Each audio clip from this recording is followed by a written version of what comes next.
Туркменистане отметили национальный праздник День туркменского ковра. Главные праздничные мероприятия традиционно развернулись в столице, а эпицентром торжеств стал Национальный музей туркменского ковра, в котором сегодня выставлено более 2000 уникальных экспонатов. В праздновании наряду с гражданами страны приняли участие руководители министерств и ведомств, а также представители аккредитованного в Туркменистане дипломатического корпуса. Иностранные гости с большим интересом ознакомились с богатой культурой и осмотрели уникальные ковровые полотна поразительных размеров. На прилагающей к музею площади была воссоздана колоритная панорама импровизированного села, где посетители смогли наглядно увидеть весь процесс ручного ковроткачества, секреты окраски пряжи и современные сюжетные шедевры.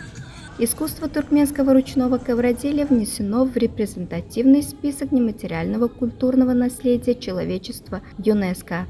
В рамках праздника состоялась церемония награждения, на которой передовым мастерицам страны было присвоено почетное звание «Заслуженная ковровщица Туркменистана». Сегодня особый день в Туркменистане. Праздник ковра – это не только праздник, это праздник духовности, праздник наследия. Ковротворчество как бы символ туркменского народа.